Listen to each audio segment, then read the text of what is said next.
에스라 시리즈 5번째 말씀입니다. 흑암을 뚫고 나아가다라는 제목으로 같이 말씀을 나누도록 하겠습니다. 에스라 4장은요, 성전 공사가 중단된 사건에 대해서 기록하고 있습니다. 우상 숭배를 자행했던 사마리아인들이 예루살렘의 성전 공사에 동참하려고 할 때에 어떻게 합니까? 돌아온 포로귀환 공동체가 함께할 수 없다라고 이야기합니다. 그러자 그들은 오히려 성전 공사를 돕는 것이 아니라 적극적으로 이제는 방해하기 시작합니다. 그 사마리아인들이 펼쳤던 두 가지의 방해 공작의 방법이 있었어요. 첫 번째 무엇입니까? 페르시아의 고위 관료들에게 뇌물을 주어서 성전 공사가 진행되지 못하도록 하는 것이었습니다. 두 번째는 거짓 상소물을 만들어서 페르시아 왕에게 계속해서 상소를 보내는 것이었습니다. 집요하고 악랄했던 사마리아의 이 계략은 대성공을 거두게 돼요. 고레스 왕은 그 상소문을 받고 나서 어떻게 합니까? 예루살렘의 성전 공사가 중단되도록 명령하게 되는 것을 보게 됩니다. 그렇게 고레스 시대와 캄비세스 2세와 그리고 다리오가 즉위하기까지 무려 성전은 16년 동안 중단되어지게 됩니다. 그때가 BC 성전이 중단되기 시작했던 그때가 BC 536년입니다. 여러분, 우리가 지금 포로귀환 공동체라고 한번 가정해 봅시다. 16년 동안 계속해서 방해를 받고 있고요, 성전을 지을 수가 없는 상황이에요. 그러면 우리가 할 수 있는 반응과 태도는 무엇일까요? 여러분, 어떤 마음이 들겠습니까? 처음에는 멈춰버린 그 성전 공사를 보면서 답답함과 아쉬움이 느껴질 거예요. 사마리아인들에 대한 분노와 또 억울함의 감정들도 몰려왔을 것입니다. 그런데 시간이 점차 지나면서 현실에 타협하게 되고 적응해 가기 시작합니다. 어느새 분노와 억울함의 감정은 안일함과 나태함의 자리로 바뀌어지게 돼요. 시간이 훨씬 더 지나자 이제는 성전 건축이라는 미션을 잊어버리고 오히려 핑계를 대면서 그 해야 될 미션에 대해서 회피하면서 살아가게 됩니다. 실제로 포로귀환 공동체가 그랬다는 거예요. 학개 선지자의 이야기가 무엇입니까? 너희가 하나님이 주시는 그 명령에 순종하지 않고 성전을 짓는 것이 아니라 너희가 이제는 너희의 집을 짓기에 열심이고 너희의 평안함을 구하며 살고 있다는 것입니다. 여러분, 성전을 건축하지 않는다고 해서 그들의 일상에 전혀 문제가 되지 않아요. 삶의 수레바퀴는 여전히 돌아가고 여전히 불편하지 않더라는 거예요. 그런데 그들의 내면과 영적 상태는 어떻게 될까요? 깊은 어둠 속에 갇혀버리게 됩니다. 여러분, 이러한 이스라엘의 모습이 우리의 삶에서도 나타날 수 있다는 거예요. 누군가의 삶은 지금 마치 이스라엘처럼 나의 성전 공사가 멈춰버린 시기일 수도 있어요. 내가 영적인 슬럼프를 겪고 있고 어둠의 터널에 빠져버린 상황일 수가 있습니다. 여러분, 우리의 성전이 멈추어져 있는 것, 우리가 영적인 슬럼프를 경험하고 있는 것 자체가 문제가 되진 않아요. 왜요? 누구나 우리의 삶에 그러한 일들은 부지기수로 일어날 수 있기 때문이에요. 그런데 진짜 문제는 무엇입니까? 그 어둠에 내가 익숙해져서 그것이 전혀 불편하지 않거나 심각하게 인식되지 않는 것, 그것이 문제라는 거예요. 여러분, 그때 정말 필요한 것이 무엇일까요? 다시 그 어둠을 뚫고 빛으로 나아가는 거예요. 이 에스라 5장은 어둠에서 다시 빛으로 나아가는 새로운 전환과 새로운 기회를 보여주고 있어요. 오늘 본문에서 저는 말씀을 통해서 흑암을 뚫고 나아가는 세 가지의 핵심을 같이 나누고자 합니다. 첫 번째 핵심은 무엇이냐면 나를 깨우시는 하나님의 음성을 들어야 한다는 거예요. 여러분, 16년 동안 흑암에 있던 그 이스라엘을 깨우시기 위해서 하나님은 작전을 펼치시는데 1절에 보게 되면 선지자들 곧 선지자 학개와 이도의 손자 스가랴가 이스라엘의 하나님의 이름으로 유다와 예루살렘에 거주하는 유다 사람들에게 예언하였더니, 지금 예루살렘 구출 작전을 위해서 2명의 사람이 등장하고 있어요. 첫 번째 사람은 학개였고요, 그 다음 사람은 스가랴입니다. 여러분, 학개와 스가랴가 우리에게 익숙한 이유가 무엇입니까? 구약 성경의 맨 마지막에 저자였던 학개서와 스가랴를 썼던 사람이기 때문이에요. 여러분, 이 두 사람의 공통점은 무엇일까요? 그들은 선지자였습니다. 여러분, 선지자라고 하는 히브리어 나비라고 하는 이 단어는요, 하나님께 말하도록 부르심을 받은 자라는 뜻이에요. 즉, 하나님으로부터 특별한 부르심을 받았어요.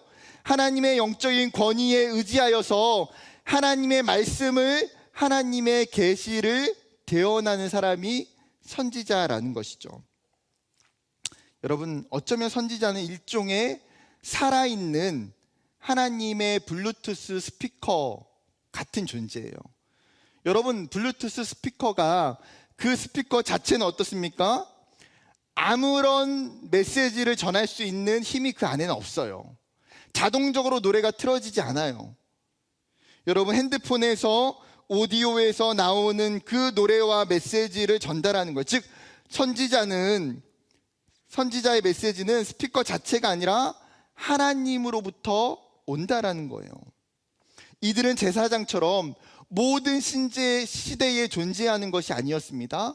하나님의 특별한 타이밍에 특별한 메시지를 전하기 위해서 존재했어요. 그렇게 하나님의 신탁을 받은 선지자들에게는요, 영적인 권위와 영적인 힘이 존재하더라는 거예요. 그러면 한 걸음 나아가서 학개서 1장과 스가랴서 1장은 오늘 에스라 5장이 언제의 시대적 배경인지를 정확하게 설명하고 있어요. 학개서 1장 1절입니다. 다리오 왕 제2년 여섯째 달 곧 그달 초하루에 여호와의 말씀이 선지자 학개로 말미암아 스알디엘의 아들 유다 총독 스룹바벨과 여호사닥의 아들 대제사장 여호수아에게 임하니라 이르시되. 하나님이 언제 학개를 부르셨습니까? 다리오 왕 제2년의 여섯째 달에 지금 하나님께서 학개를 부르셨다는 거예요. 학개를 부르셔서 하나님이 말씀하셨던 그 예언이 무엇입니까? 너희가 성전의 황폐함을 보라는 거예요. 하나님이 너희를 페르시아에서 부르신 것은 성전을 세우기 위한 것인데, 너희가 지금 성전을 짓지 않고 오히려 너희의 집을 짓기 위해서 열심히 하고 있는 것, 너희의 평안만을 구하며 살고 있는 그 이기적인 너희의 삶을 너희가 보라는 거예요. 그리고 다시 너희가 성전을 지어라. 솔로몬의 성전이 비록 아니할지라도 그 성전 가운데 내가 더 큰 영광을 부어줄 것이기 때문에 너희가 다시 성전을 지으라고 하나님의 학개를 통해서 이야기하고 계세요. 그러면 스가랴는 어떻습니까? 스가랴서 1장 1절입니다. 다리오 왕 제2년 여덟째 달에 여호와의 말씀이 이또의 손자 베가랴의 아들 선지자 스가랴에게 임하니라 이르시되. 언제예요? 다리오 왕 제2년 여덟째 달이에요. 여러분, 스가랴는 학개보다 더 많은 예언을 했어요. 성경의 내용도 훨씬 더 길어요. 조상들이 우상들에게 숭배했던 것을 본받지 말고 여호와께 돌아오라고 회개를 촉구합니다. 예루살렘이 회복되고 너희가 진리의 성읍이 될 것이며 너희가 내 백성이고 내가 너희의 하나님이 될 거라고 회복의 메시지도 전하고 있어요. 그리고 너희의 손을 견고하게 하여서 너희가 이제는 성전을 지어야 된다라고 명확하게 성전 건축을 이야기하고 있어요. 여러분, 이스라엘 백성들이 학개와 스가랴 선지자의 그 메시지를 듣고 어떻게 반응하고 있을까요? 학개서 1장 14절은 이렇게 이야기합니다.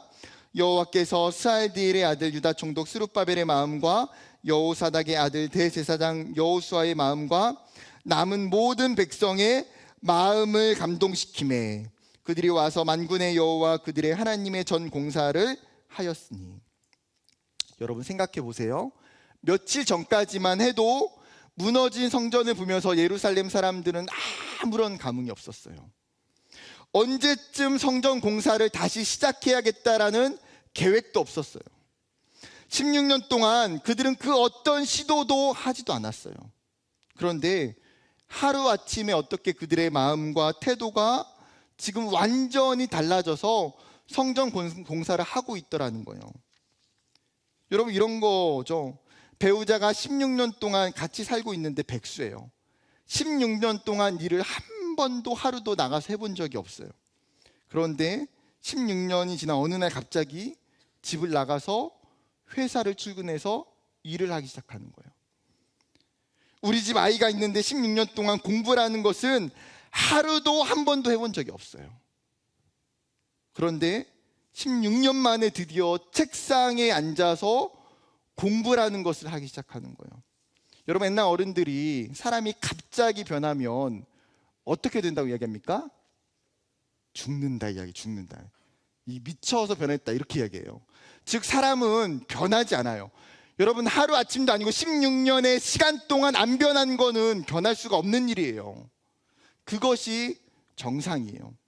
그런데 지금 이스라엘은 불가능한 현실 앞에 지금 변화를 맞이하고 있어요. 여러분, 이것이 어떻게 가능합니까? 하나님의 말씀이, 성경은 뭐라고 해요? 그들을 감동시켰다는 거예요. 선지자의 그 외침이 그들의 마음 가운데에 울리자 그들을 움직이게 만들었다는 거죠. 말씀을 통해서 영적인 스파크가 그들에게 임하자 하나님이 그들의 잠자고 있는 영혼들을 깨우게 하셨어요. 바로 이것이 말씀의 특징이고 말씀의 능력이지 않겠습니까? 히브리서 4장 12절은 이렇게 이야기해요. 하나님의 말씀은 살아있고 활력이 있어 좌우의 날선 어떤 검보다도 예리하여 혼과 영과 및 관절과 골수를 찔러 쪼개기까지 하며 또 마음의 생각과 뜻을 판단하나니. 디모데후서 3장 16절, 모든 성경은 하나님의 감동으로 된 것으로 교훈과 책망과 바르게 함과 의로 교육하기에 유익하니. 여러분, 하나님의 말씀은 어떤 능력이 있다는 거예요? 그 사람의 영혼과 심령을 수술하는 능력이 있다는 거예요. 우리의 죄된 본성을 깨우치게 하고 우리를 고치고 우리를 살리고 우리를 살아나게 한다는 거예요. 무엇이요? 하나님의 말씀이요. 여러분, 지금 에스라 5장이 이런 상황 같이 보여져요. 학개와 스가랴가 동시 입장에서 흑암에 있는 그 이스라엘 백성들을 깨우기 위해서 하나님의 말할 수 없는 강력한 의지와 계획이 나타나고 있는 증거 아닙니까? 어느 날 학개가 성전을 건축해야 된다고 선포해요. 그런데 2달 뒤에 또 스가랴라는 선지자가 나타나서 이스라엘 백성들에게 하나님의 성전을 지어야 된다고 또 선포해요. 여러분, 그 이야기를 듣고 있는 예루살렘 백성들의 마음이 어떻겠습니까? 이것이 하나님의 말씀이겠구나, 이것이 하나님의 명령이구나. 그 하나님의 말씀 앞에 이들은 부인할 수도 부정할 수도 없게 되는 거예요.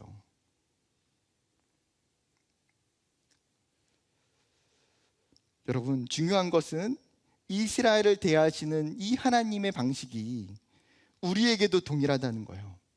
이 시대 가운데 하나님은 우리의 영혼을 깨우시기 위해서, 우리를 살리시기 위해서 학개와 스가랴와 같은 하나님의 사람들을 저와 여러분에게 보내신다는 거예요. 하나님의 그 생명의 말씀을 우리에게 선포하신다는 거예요. 그 말씀을 통해서 우리를 흔들고 우리를 깨우시고 우리를 살리시기 위해서. 이 모든 것이 하나님의 본질적인 성품에 기인한 거예요.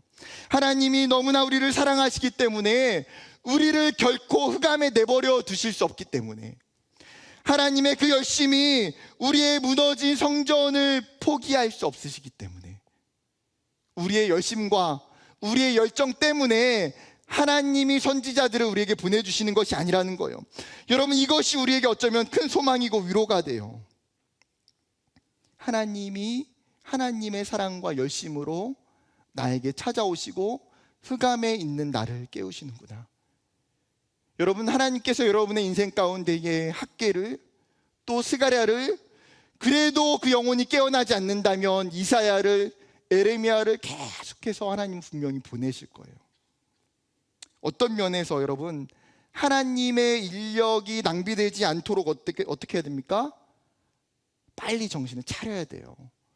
여러분이 정신을 안 차리면 뭐예요? 하나님 나라에 나로 인해서 인력 낭비가 어마무시하게 된다. 이거를 기억해야 돼요. 사랑하는 여러분, 하나님 우리 예배 가운데에 말씀을 통해서 임재하시는 분이에요. 하나님은 여러분의 말씀의 묵상의 자리에 찾아가는 분이신 줄 믿어요. 언제 말씀을 통해서 우리를 깨우치시고 우리에게 강력한 도전하실지 몰라요. 그렇기 때문에 어떻게 해야 됩니까? 하나님 앞에 우리의 마음과 우리의 귀를 열고 그 말씀을 들으려고 힘써야 돼요. 그 말씀을 통해서 하나님의 임재를 경험하고요, 그 말씀을 통해서 하나님과의 교제를 경험하고, 그 말씀을 통해서 강력한 도전이 우리의 삶에서 일어나야 된다라는 거예요. 그러면 두 번째 핵심은 무엇이냐면 다시 일어나서 도전해야 한다는 것입니다. 여러분, 예루살렘 공동체가 선지자들의 그 말씀을 통해서 듣는 것에 멈추는 것이 아니라 뭐예요? 그들은 신속하게 그 다음의 단계로 나아가요. 2절 말씀입니다. 이에 살디엘의 아들 스룹바벨과 요사닥의 아들 예수아가 일어나 예루살렘에 있던 하나님의 성전을 다시 건축하기 시작하며 하나님의 선지자들이 함께 있어 그들을 돕더니. 여러분, 이들의 행동이 변화되는 중요한 표현을 뭐라고 이야기합니까? 그들이 일어났고 다시 성전을 건축했다라는 거예요. 여러분, 여기서 일어났다라고 하는 이 단어는 우리가 앉은 자리에서 일어나는 그 행동을 이야기하기도 하지만 이 단어는 또 다른 의미로 중요한 일을 결정하고 결단하고 시작할 때에도 일어났다라고 하는 단어가 사용돼요. 여러분, 그래서 이사야 60장 1절에도 이 단어가 똑같이 사용되는데 일어나라 빛을 발하라 이는 내 빛이 이르렀고 여호와의 영광이 내 위에 임하였음이니라. 지금 이사야 선지자가 남유다를 향해서 하나님의 예언을 선포하시는데 뭐라고 이야기합니까? 너희가 어둠에 짙게 깔리고 덮일지라도 너희에게 하나님의 빛이 임하였기 때문에 다시 너희가 빛의 자녀로 일어나서 세상 가운데 하나님의 영광을 선포하고 하나님의 빛을 나타내라는 거예요. 여러분, 이런 의미에서 스룹바벨과 예수아가 그 다음에 예루살렘 공동체가 일어났다는 것은 무엇입니까? 그들의 사명이 다시 시작됐다는 거예요. 그들에게 도전이 다시 시작됐다는 거예요. 그들에게 성전 건축이 다시 시작됐다는 거예요. 여러분, 그게 일어나는 거예요. 그런데 여기서 중요한 한 가지 상황이 배제되어 있어요. 여러분, 성전 건축을 시작하면서 페르시아 왕의 제가를 받지 않았다는 거예요. 여러분, 성전 건축이 왜 막혔습니까? 고레스 왕이 캄비세스 왕이 성전 건축을 하지 말라고 중단 명령을 내렸기 때문이에요. 그러면 성전을 다시 건축하려면 뭐가 필요합니까? 왕의 제가와 왕의 승인이 가장 우선적으로 필요한 거예요. 놀라운 것은 무엇입니까? 예루살렘 공동체는 지금 페르시아 왕에게 제가와 승인을 받지 않는다는 거예요. 무슨 말입니까? 성전을 건축하고 있는 이 예루살렘의 리더십들이 지금 목숨을 걸고 진행하는 거예요. 그들에게는 지금 엄청난 도전이자 결단이에요. 그렇다면 자연스럽게 이런 질문이 생겨나요. 지금 스룹바벨과 예수아는 왜 페르시아의 허락을 받지 않고 성전 건축을 진행하고 있느냐는 거예요. 여러분, 그들이 행정적인 절차를 몰라서였을까요? 아니요. 여러분, 스룹바벨은 페르시아가 세운 남유다의 총독이에요. 그는 누구보다도 명확한 행정 절차를 알고 있어요. 그런데 지금 페르시아의 승인 없이 성전을 진행하고 있는 더 큰 이유가 뭐예요? 지금 이 성전 건축을 다시 시작해야 되는 것은 너무나 확고한 하나님의 명령이라는 거예요. 더 이상 외부적인 방해와 대적들로는 중단되어서는 안 된다는 거예요. 그들은 이제 하나님의 그 절대적인 권위 앞에, 그 명령 앞에 우선적으로 순종해요. 여러분, 페르시아의 허락을 구한다고 해서 성전 공사가 진행될 수 있을지 장담할 수 없어요. 여전히 답답한 현실과 어려운 상황이지만 위험을 감수하며 결단하고 도전하는 것이 필요하다는 거예요. 여러분, 오늘 본문이 가르쳐 주는 굉장히 중요한 포인트가 바로 이 부분에 있어요. 언제 도전해야 되냐? 어떤 상황에서 도전해야 하냐라는 거예요. 여러분, 우리가 무엇인가를 도전하고 순종할 때에는 우리의 마음은, 인간적인 마음이 어때요? 나의 상황이, 나의 환경이 변하기를 바래요. 그리고 그것이 내가 하나님 앞에서 도전하는 사인이 되기를 원해요. 당연한 마음이죠. 그러다 보면 어떻게 됩니까? 상황과 환경이 열리기까지는 너무나 많은 시간과 인내가 필요하다는 거예요. 이처럼 하나님이 때로는 우리의 상황과 환경을 변하셔서 우리에게 도전하실 때가 있어요. 여러분, 그러나 우리가 인생을 살아보면 경험하는 것이 무엇입니까? 우리의 삶의 대부분의 모든 일들과 시간들은 그렇지 않다는 거예요. 우리가 종종 하나님의 타이밍을 놓치고 믿음의 열매를 보이지 못하는 이유는 뭐예요? 지금 당장 말씀을 듣고 순종하지 않기 때문이에요. 지금 당장 말씀에 순종하지 않기 때문이에요. 여러분, 여호수아 4장에 이스라엘 백성들이 요단을 건너려고 할 때에 그 상황은 어떻습니까? 요단강이 말라서 길이 열렸기 때문에 요단 건넌 거 아니에요. 성경 여호수아 4장이 뭐라고 이야기합니까? 그때가 곡식을 거둘 시기, 즉 요단이 가장 수위가 넘치는 범람하는 시기라고 이야기해요. 그럴 때 이스라엘 백성들과 제사장들이 어떻게 합니까? 그 요단의 발을 담글 때에 요단이 마르기 시작하고 벽처럼 세워지기 시작해요. 여러분, 이것이 하나님의 역사가 일어나는 순서라는 거예요. 상황과 환경이 주어져서 순종하는 것이 아니라 순종하고 도전할 때에 하나님께서 상황과 환경을 변화시켜 주세요. 여러분, 이것을 기억해야 돼요. 믿음의 도전은 사실상 보이지 않는 길을 걷는 것이고요, 아무것도 없는 상황 속에서 하는 것이 도전이에요. 여러분, 창세기 12장에 아브라함이 하나님으로부터 부르심을 받았을 때에 하나님이 그에게 너로 하여금 민족을 이루고 복의 근원이 되겠다고 약속하셨어요. 그러면서 4절에 뭐라고 얘기하십니까? 어떤 상황이 나와요? 이에 아브라함이 여호와의 말씀을 따라갔고 롯도 그와 함께 갔으며 아브라함이 하란을 떠날 때 75세였더라. 아브라함이 하나님의 말씀에 순종하여 나갈 때에 어떤 확신한 길이 열리거나 방향이 제시되거나 목적이 명확해서 떠난 것이 아니에요. 그는 갈 바를 알지 못하지만 뭐라고 성경이 표현합니까? 말씀에 따라갔다는 거예요. 우선 믿음의 여정을 그냥 시작해요. 사랑하는 여러분, 누군가에게는 하나님의 말씀을 듣고 깨닫는 것에서 신앙이 멈추는 경우가 많아요. 그러나 누군가에게는 하나님의 말씀을 듣고 하나님이 주시는 그 감동 가운데에 순종하는 사람들이 있더라는 거예요. 여러분, 어떤 사람입니까? 성경이 우리에게 일어나 다시 건축하라고 선포해요. 하나님이 오늘 이 말씀을 통해서 여러분의 삶 가운데에 다시 일어나라고 이야기하고 있어요. 여러분, 그러면 여러분이 순종하고 도전해야 될 것이 무엇입니까? 여러분, 그것을 도전할 때에 비로소 시간이 지나서 하나님이 여러분의 삶에 반드시 일하시고 하나님의 역사와 열매들을 맺어가실 거예요.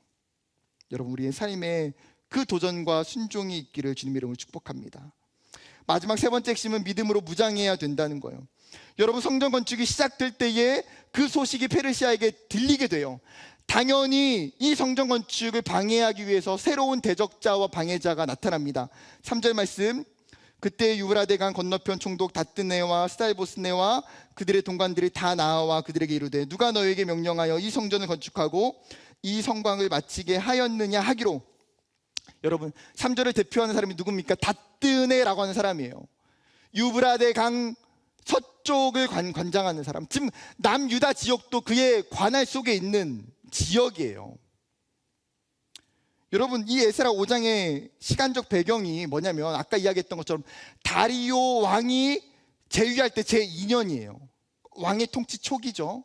그런데 다리오 왕이 어떻게 왕에 등극하게 되냐면 고레스라는 페르시아 왕이 죽게 되자 그 아들 캄비세스 2세가 왕이 돼요.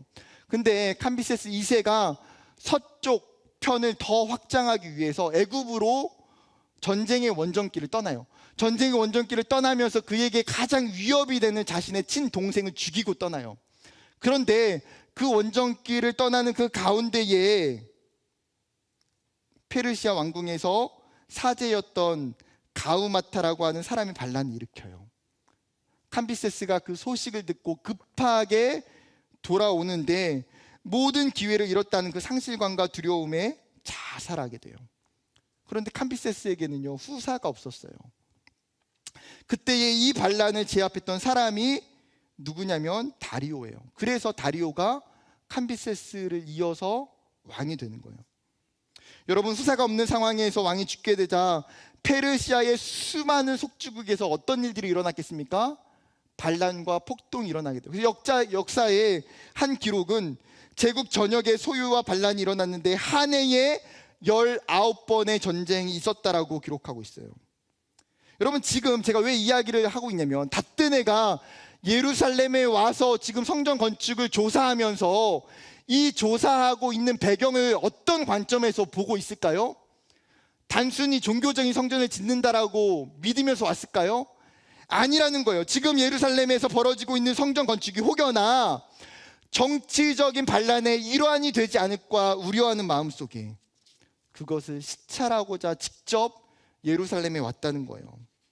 여러분, 그가 취조하면서 이야기하는 게 두 가지가 무엇입니까? 누가 너희에게 성전 공사를 시작하도록 명령했냐라는 거죠.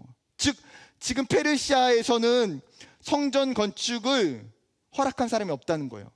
두 번째, 그 사람의 이름들을 대라는 거죠. 4절에 우리가 이 건축한 자의 이름을 아뢰었으나, 개역 개정은 예루살렘 공동체가 성전 건축하는 사람들의 이름을 이야기한 것처럼 번역되어 있어요. 그런데 70인 번역은 반대 해석이에요. 새 번역 성경은 70인 번역을 따르는데 이렇습니다. 그들은 또한 성전 재건을 돕는 사람들의 이름도 밝히라고 요구했습니다. 즉 주어가 어디냐에 따라서 지금 해석이 다른 거예요. 이 원어가 지금 예루살렘 공동체가 아니라 페르시아의 조사원들이 주어가 되면 뭐라고 이야기합니까? 지금 너희가 이 성전을 재건하고 있는 주동자 리더들이 누구냐고 밝히라는 거예요. 저는 70인 번역이 좀 더 문맥상에는 맞는 것 같아요. 왜냐하면 나중에 10절에 가서 뭐라고 얘기합니까?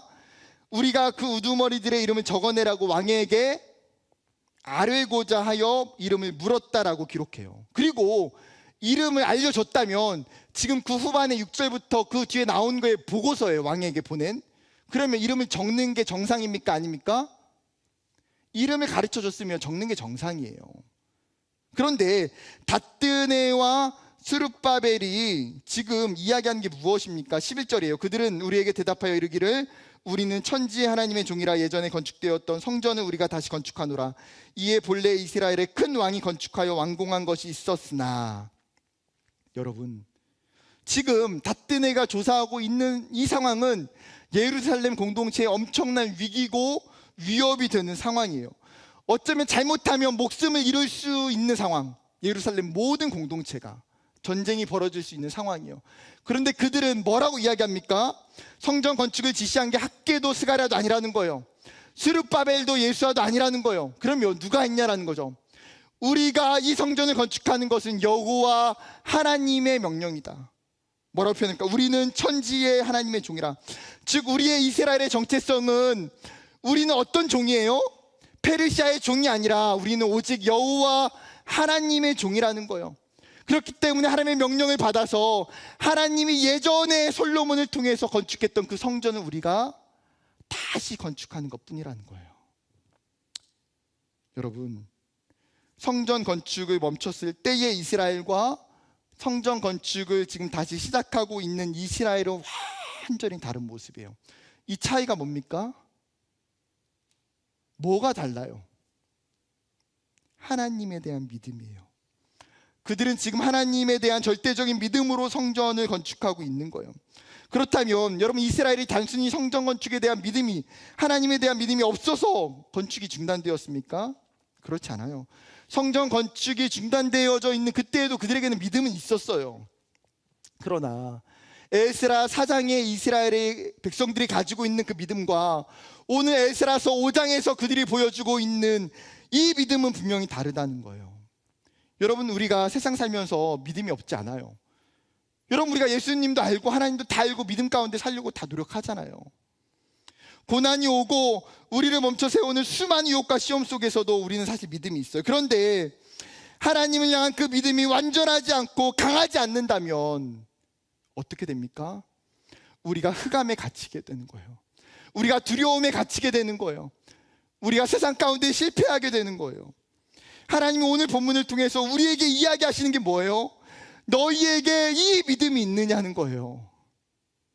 그냥 믿음이 아니라 성전을 지을 때에 목숨의 위협이 있고 죽음을 당한다고 해도 너희가 성전을 지을 수 있는 이 믿음이 있느냐? 너희가 성전을 지을 때에 수많은 희생과 고난과 헌신과 손해를 보더라도 순종할 수 있는 믿음이 있느냐는 거예요. 여러분, 청년 때에 우리의 믿음이 흔들리는 갈대와 같은 그 믿음이 아니라 어떠한 태풍과 유혹이 올지라도 흔들리지 않는 정말 거뭇과 같은 소나무와 같은 믿음을 하나님이 우리에게 원하시는 것이죠. 그 믿음이 있어야 승리할 수 있어요. 요한일서 5장은 이렇게 이야기합니다. 하나님을 사랑하는 것이 이것이니 우리가 그의 계명을 지키는 것이라. 그의 계명들은 무거운 것이 아니로되 무릇 하나님께로부터 난 자마다 세상을 이기느니라. 세상을 이기는 승리는 이것이니 우리의 믿음이다. 여러분, 요한이 순교의 시대를 살아가고 있는 초대교회 공동체에게 말하고 있는 것이 무엇입니까? 우리에게는 세상을 이기는 믿음이 있다는 거예요. 이 믿음이 그리고 승리하게 한다는 거죠. 이 믿음이 하나님의 계명을 우리로 하여금 지키게 한다는 거예요.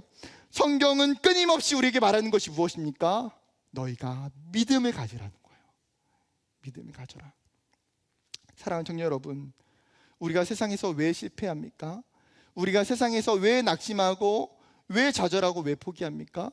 우리가 세상을 살면서 믿음이 있다 하면서도 왜 끊임없이 하나님 앞에 불평하고 원망합니까? 그 이유가 뭐예요? 여러분, 우리가 믿음이 있다고 하지만 그 믿음이 너무나 약하기 때문이에요. 여러분, 믿음이 강하여지는 것이 답이에요. 믿음이 강하여질 때에 흑암을 뚫고 나아갈 수 있어요. 여러분, 믿음이 강하여질 때에 우리가 세상 가운데에서도 승리할 수 있다는 거예요. 하나님은 저와 여러분에게 그것을 원하세요. 말씀을 마치려고 합니다. 여러분, 그들이 믿음을 가지고 나아갈 때 어떤 일들이 일어납니까? 지금 페르시아의 총독이 왔음에도 불구하고 그들은 뭐예요? 페르시아의 총독 다뜨네가 그들의 성전 공사를 중단하지 못한다고 하는 거예요. 왜요? 이미 그들은 하나님 앞에 각오하고 있는 거예요. 믿음을 가지고 죽어도 성전 짓겠다. 그 결단과 그 헌신이 있기 때문에 막을 수가 없어요, 세상이. 그때 하나님 말씀하시는 거 뭡니까? 예루살렘의 장로들에게 하나님 뭐라고 이야기하세요? 하나님께서 유다의 장로들을 돌보셨다. 원어의 번역은 여호와의 눈이 유다의 장로들 위에 계셨다는 거예요. 지금 뭐예요? 하나님이 그들을 보신다는 거죠. 하나님의 눈이 위에 있다는 게 무엇입니까? 하나님이 그들을 돌보시고 하나님이 그들을 지키신다는 거예요. 여러분, 우리가 믿음으로 살아갈 때에 정말 세상이 끊임없이 우리 가운데에 대적하며 공격하지만 우리가 그 절대적인 믿음으로 살아갈 때에 하나님 우리에게 주신 약속이 뭐예요? 여호와의 눈이 여러분의 위에 있어요. 하나님이 그 믿음 위에 우리를 절대적으로 지키시고 보호하신다는 거예요. 사랑하는 청년 여러분, 오늘 하나님 우리에게 주시는 이 말씀, 하나님의 말씀에 우리의 음성을 듣기를 원해요. 그리고 순종하고 도전하길 원해요. 그리고 여러분, 강력한 믿음을 달라고 하나님께 구하는 저와 여러분 되기를 주님의 이름으로 축복합니다.